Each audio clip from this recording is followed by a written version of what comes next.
তোমার তোমার খুব কষ্ট হচ্ছে না দাদা?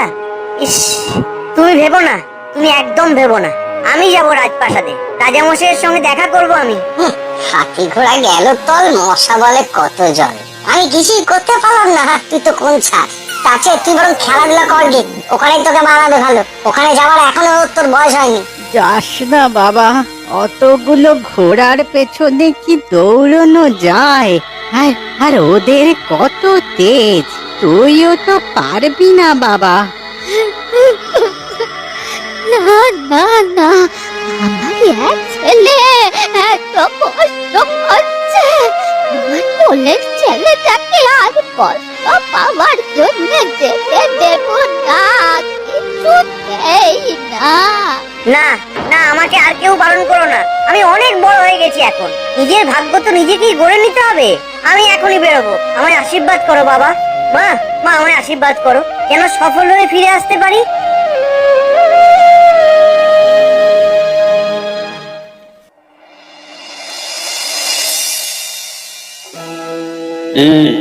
সবই তো শুনলাম, কিন্তু তুমি তো ভীষণ ছোট। তুমি কি পারবে অতগুলো ঘোড়ার সাথে দৌড়তে? মহারাজ, আমি বাড়ি থেকে জোর করে চলে এসেছি, কারণ আমি জানি আমি পারবোই। মহারাজ মহারাজ, দয়া করে অন্তত একটা সুযোগ দিন আমায়, একটা চেষ্টা করে দেখি। বেশ, তবে শর্তগুলো জানো তো? পারলে আমার কন্যার সঙ্গে বিবাহ দেব, অর্ধেক রাজত্ব তোমাকে দেব। না পারলে চাবুকের আঘাতে ক্ষত বিক্ষত করে দেওয়া হবে তোমায়। কোন রকম মিথ্যে কিন্তু এখানে বরদাস্ত করা হবে না।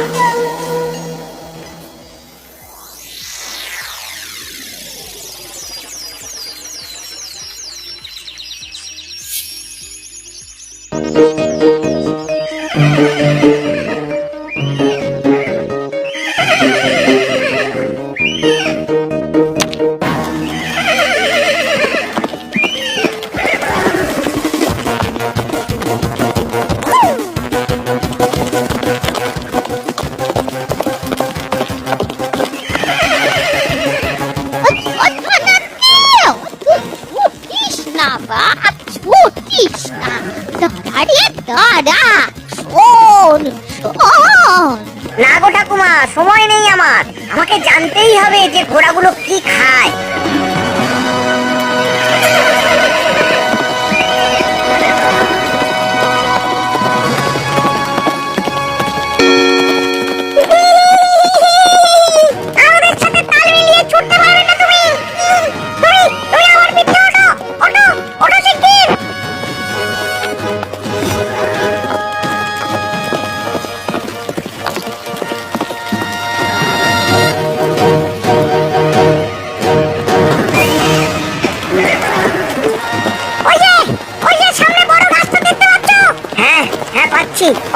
ওটার ভেতর দিয়ে আমরা ঢুকবো। আচ্ছা,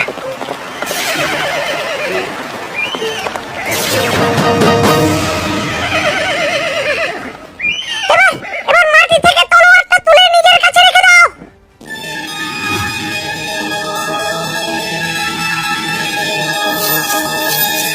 উফ উফ, বড্ড ভারী, পাচ্ছি না যে। ওই যে জাদু কলসিতে যে জলটা আছে, খাও।